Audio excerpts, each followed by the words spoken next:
सुनो, जब हुजूर पाक सल्लल्लाहु अलैहि वसल्लम की विलादत हुई, जिस दिन 12 रबीउल अव्वल को, इमाम ज़रक़ानी अल मवाहिबुल लदुन्निया में लिखते हैं कि उस रात को अल्लाह ने कायनात के तमाम जानवरों को बोलने की ताकत दी। सुभान अल्लाह। फसीह जुबान में वो बोल सकते थे। और फिर लिखते हैं जानवरों को उस रात बोलने की ताकत दी थी। एक जानवर दूसरे जानवर से बात करता, लेकिन क्या बात करते उस रात को? हर जानवर दूसरे जानवर को मेरे मुस्तफा की आमद की खुशखबरियां दे रहा था। मुबारक हो शहे कौनैन तशरीफ लाए, मुबारक हो अल्लाह का महबूब जलवागर हुआ।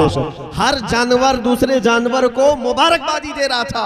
मैंने ये रिवायत पढ़ी तो फिर एहसास हुआ कितने खुश नसीब थे वो 4 पैर के जानवर जो मेरे आका की आमद पर खुशियां मना रहे थे।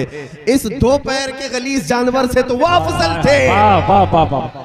जिसको मीलाद मुस्तफा की बात पर ही शिर्क और बिदात के फतवे याद आ जाते हैं, कुफ्र के फतवे याद आ जाते हैं। और सुन्नियों को छेड़ना इस तौर पर साहबा ने नहीं मनाया, ताबईन ने नहीं मनाया, औलिया ने नहीं मनाया, सिर्फ बरेलवी मना रहे हैं।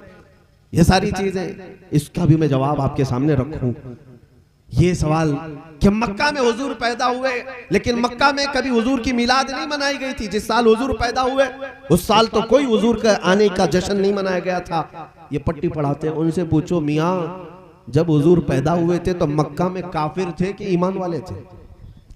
जब हुजूर पैदा हुए थे कौन लोग थे मक्का में? सब कुफ्फार और मुशरिकीन थे, सिवाय हजरत आमिना और हजरत अब्दुल मुत्तलिब के मुआहिदीन की जमात ज्यादा नहीं थी। सब कुफ्र और शिर्क में मुब्तला थे।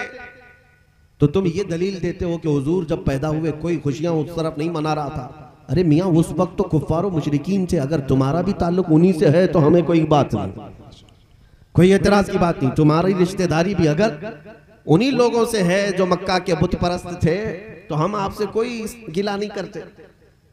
हाँ, खुशियां मनाई थी किसने? जब हुजूर पाक सल्लल्लाहु अलैहि वसल्लम हिजरत करके मदीने जा रहे थे 53 साल की उम्र में, लेकिन मदीने में पहले से ईमान वाले मौजूद थे। 70 से ज्यादा सहाबा वहां पर पहले से ईमान लाए हुए थे। अब हुजूर जब ईमान वालों के दरमियान आ रहे थे, मेरे अजीजों, मदीने में आम तौर पर हुजूर दाखिल नहीं हुए। बुखारी भी पढ़ लो, मुस्लिम भी पढ़ लो, मुसलसल 9 दिन तक मदीने वाले मेरे आका की आमद का इंतजार करते रहे, हर दिन इंतजार करते थे। और जब रसूल पाक सल्लल्लाहु अलैहि वसल्लम मक्का मुकर्रमा से हिजरत करके मदीने में दाखिल होने लगे, आपकी झलक नजर आई। मदीने वालों की खुशियों का ठिकाना नहीं था। बच्चियां गलियों में दौड़ने लगी, नौजवान भी उतर पड़े, औरतें अपनी छतों पर, बूढ़े भी आ गए और सब मिल करके गुनगुनाने लगे, तलअल बद्रु अलैना मिन सनियातिल वदाई वजब शुक्र अलैना मा दआ लिल्लाहि दाई। वो क्या कहते थे मदीने वाले? 14वीं का चांद सनियतुल वदा की घाटियों से हम पर तुलू हो चुका है। हम पर अल्लाह का शुक्र वाजिब हो गया है कि अल्लाह की तरफ बुलाने वाला रसूल अब हमारे दरमियान आ रहा है। पता ये चला रसूल अगर ईमान वालों के बीच आते हैं तो खुशियां मनाई जाती हैं, और कुफ्फार और मुशरिकीन के बीच आए हैं तो कुफ्फार और मुशरिकीन तो कब खुशियां मनाते, उन्हें किस बात का एहसास? अल्हम्दुलिल्लाह हम इस बात पर फख्र करते हैं कि हमारी निस्बत मदीने के ईमान वालों से है। बेशक, सुभान अल्लाह, मदीने के ईमान वालों से है। और मदीने वालों ने खुशियां मनाई थी। अल्हम्दुलिल्लाह आज हम भी हुजूर की आमद की खुशियां मनाते हैं। बेशक, सुभान अल्लाह। फिर अब ये सवाल, अच्छा इनको ये याद नहीं है, मक्का में भी कुछ लोग खुशियां मनाए थे, मक्का में भी कुछ खुशियां मनाए थे। जो एतराज करते हैं उनके बाप दादाओं नहीं मनाए थे। अबू लहब का नाम सुना हो? अबू लहब उस वक्त तो गुस्ताख रसूल नहीं था, लेकिन हुजूर की आमद पर उसने खुशी मनाई थी। अपनी कनीज को, सोएबा लौंडी को आजाद कर दिया था खुशी में कि मेरे मरहूम भाई के घर बेटा पैदा हुआ, खुशी में आजाद किया। और बुखारी शरीफ की हदीस है, हजरत अब्बास फरमाते हैं, हजरत अब्बास कहते हैं मैंने ख्वाब में अपने भाई अबू लहब को देखा, मरने के बाद कुफ्र पर मरा है। पूछते हैं तेरे साथ क्या हाल होता है? उसने कहा हमेशा आग में जलता हूं, लेकिन हर पीर को मेरी एक उंगली ठंडी कर दी जाती है, मैं उसको मुंह में रखता हूं तो ठंडक महसूस होती है। पूछा क्यों? कहा इसलिए कि पीर के दिन जब मोहम्मद रसूलुल्लाह पैदा हुए थे, इस उंगली के इशारे से मैं अपनी कनीज को आजाद किया था। बस उनकी मिलाद की खुशी में लोंडी को आजाद किया तो अल्लाह ने मुझे इतनी राहत अता फरमाई। एक काफिर और मुशरिक को मिलाद की खुशी पर कब्र में उंगली ठंडी की जा सकती है, तो फिर आशिकाने रसूल की खुशियां मनाने में क्या मौला पूरी कब्रों को ठंडी नहीं करेगा? वाह वाह वाह। इसीलिए आला हजरत को पढ़ो, आला हजरत ने सच्चा पैगाम दिया है। जालिमों सुनो, हश्र तक डालेंगे हम पैदाइशे मौला की धूम, हश्र तक डालेंगे हम पैदाइशे मौला की धूम, मिसले फारस नजद के किले गिराते जाएंगे, खाक हो जाएं अदू जलकर, मगर हम तो रजा, दम में जब तक दम है जिक्र उनका सुनाते जाएंगे। नारे तकबीर, नारे रिसालत, हजरत अल्लामा सलमान अजरी साहिब किबला मसलके आला हजरत, नारे तकबीर, नारे रिसालत।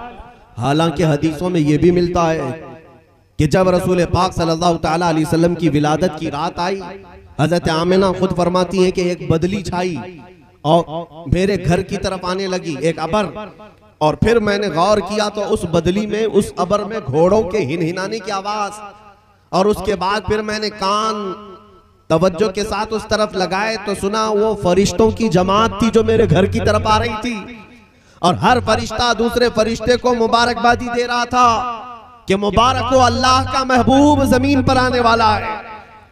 यह हज़रत आमिना फरमा रही। और जिब्राइल अमीन के बारे में भी रिवायत मिलती है कि उस रात को उन्होंने अपने हाथ में 3 झंडे उठाए थे, एक खाने काबा की छत पर लगाया, एक बैतुल मुकद्दस पर, और एक हज़रत बीबी आमिना के घर पर। ये खुशियां नहीं मनाना है तो और क्या है? इसलिए मेरे अजीजों, छोड़ो इनकी उनकी बातों को। बड़े मशहूर शायर हैं, उन्होंने कहा था, हाजिरो नाजिरो गैबो बशर को छोड़, शुक्र करके वो तेरे ऐबों को छुपाए हुए हैं। आप बूंदाबांदी भी शुरू हो गई है, ये मिलाद की रहमत से। और इस मजमे के इन तमाम लोगों का मेरे अजीजों मिलाद की शब मना रहे हैं। अगर बारिश आ जाती है तो मैं ये समझता हूँ अभी इम्तिहान की घड़ी भी आ गई, इम्तिहान का वक्त भी आ गया, इसलिए कि बहुत मर्तबा जिंदगी में आंधियां भी आएंगी, तूफान भी आएंगे। अगर तुम मैदान में जमे रह गए तो फिर अल्लाह की रहमत भी उतरे, साबित कदम रहे। ये बारिशें हमें सिखाती हैं। मैं ये नहीं कहता कि हर आदमी को बारिश में भीगने की आदत होना चाहिए, लेकिन ये जरूर कहूंगा मिलादे मुस्तफ़ा की महफिल हो तो आग भी बरसे तो जमे रहना चाहिए। हुजूर की महफिल है, मेरे आका सल्लल्लाहु अलैहि वसल्लम की महफिल है, जमे रहना चाहिए। इसलिए कि इमाम मालिक रहमतुल्लाह ताला अलैह की बात मैं आपको अर्ज करता हूँ। इमाम दारुल हिजरा मदीने के इमाम हदीस का दर्स दे रहे थे अपने शागिर्दों के सामने, और हदीस पढ़ाते पढ़ाते अचानक आपका चेहरा पीला पड़ गया और बदन कसमसाने लगे। थोड़ी देर के बाद फिर सही होकर बैठे, फिर थोड़ी देर के बाद चेहरे पर जर्दी पीलापन, फिर आपने बदन इधर उधर किया, फिर पढ़ाने लगे। 3 बार ऐसा हुआ। जब हदीस मुकम्मल कर ली तो जल्दी से उठते हैं अपने हुजरे में अंदर भाग कर चले गए। शागिर्दों ने देखा कि कुछ तो हुआ है, इमाम दौड़ करके पीछे गए।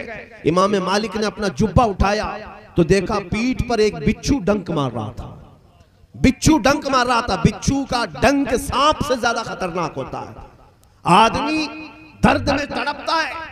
इमाम मालिक को जब वो बिच्छू निकाला गया, शागिर्दों ने कहा हुजूर ये कब से काट रहा? कहा बहुत देर से। कहा उठ क्यों नहीं गया आप? कहा इसलिए कि रसूलुल्लाह की हदीस पढ़ा रहा था, अल्लाह अल्लाह अल्लाह, मेरे आका सल्लल्लाहु ताला अलैहि वसल्लम की बात कर रहा था। मुझे ये ज़ेब नहीं देता कि हुजूर की हदीस के दरमियान किसी मूजी जानवर की तरफ तवज्जो करो। मेरे अजीजों, सुन्नियों, सीखो हुजूर की महफिलों का अदब क्या है। आज हमारी महफिलें इस तरह की हो गई हैं कि लोग बहुत सारे जलसों में सर्कसबाजी के तौर पर शामिल होते हैं, जैसे कोई जोकर आया हो और जोकर को देखने जा रहे हो। ये कोई एंटरटेनमेंट की महफिलें नहीं होती, ये ईमानी महफिलें होती हैं। यहाँ अल्लाह की रहमतें बरसती हैं और फरिश्ते साया किए हुए होते हैं। अपनी महफिलों को जितना तुम अदब करोगे उतनी रहमतें पाओगे। एक बात मैं बताता हूँ, मीलाद की महफिल है, आज रबीउल अव्वल शरीफ का महीना चल रहा है। मिस्र के एक बड़े बुजुर्ग शेख हसनुल बन्ना, वो मौलूद की महफिल अपने घर में रखते थे हर हफ्ते, लेकिन जब 12वीं शरीफ होती थी बहुत बड़ी महफिल रखते, सारे उलमा को बुलाते थे, सारे उलमा को। 12वीं शरीफ की महफिल थी और सारे उलमा आए थे, रात भर मजलिसे मीलाद चलती रही, हुजूर की बारगाह में कसीदे पढ़ते रहे।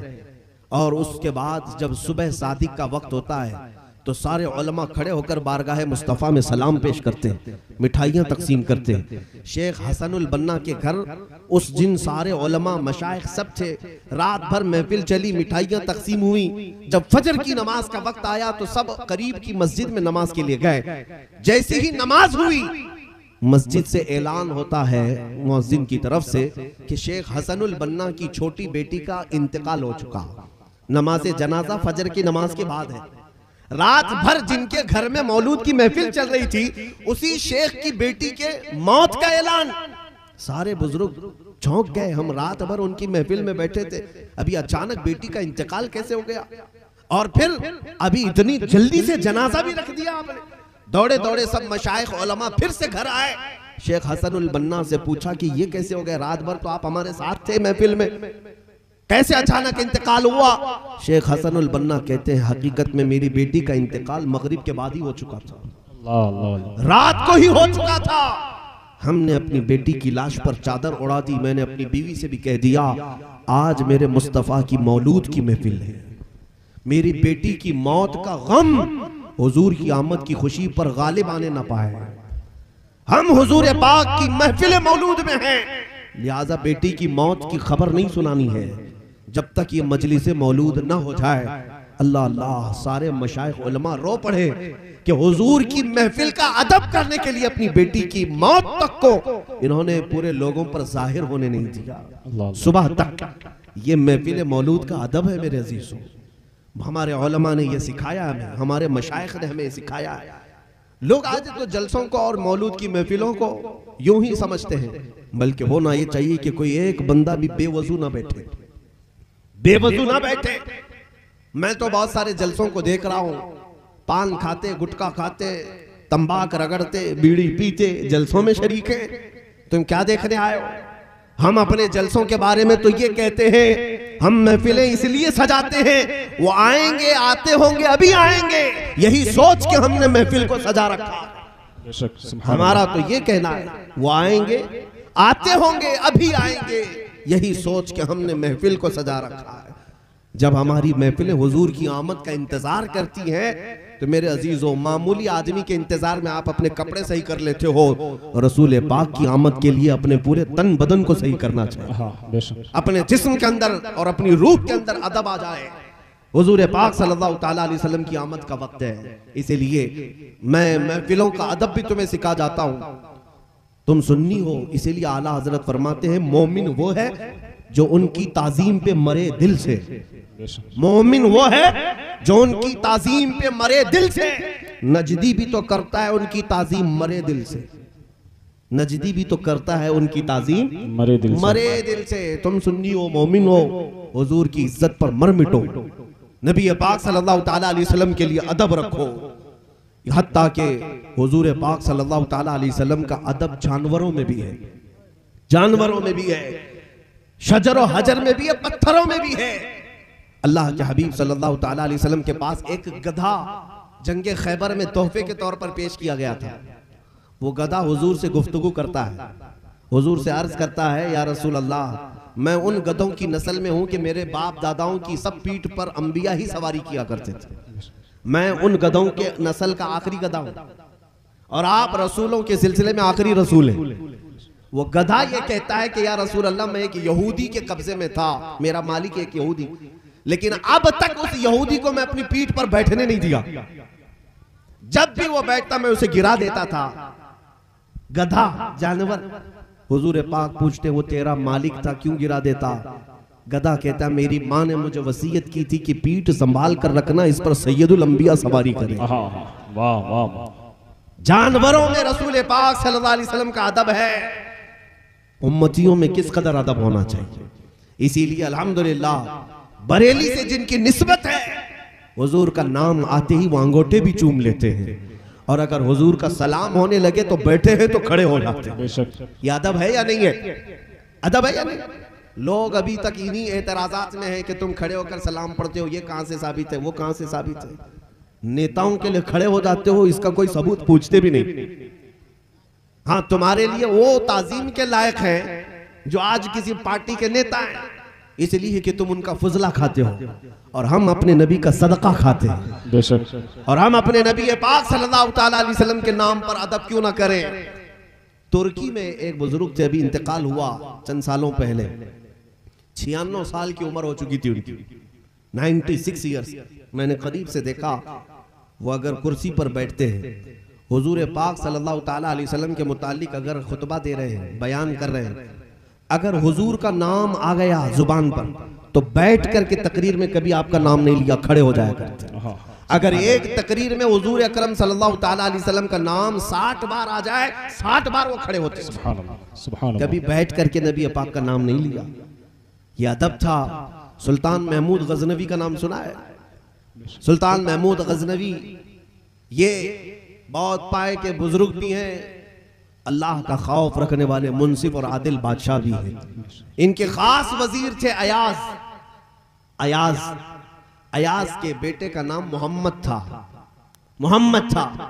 सुल्तान महमूद ने बहुत प्यार किया मोहम्मद को। अयाज के बेटे को खिलाते भी थे, बादशाह थे, अपने वजीर का बेटा था। एक दिन सुल्तान महमूद ने पुकारा अयाज के बेटे को, क्या कह करके, ए इब्ने अयाज, ए इब्ने अयाज इधर आजा।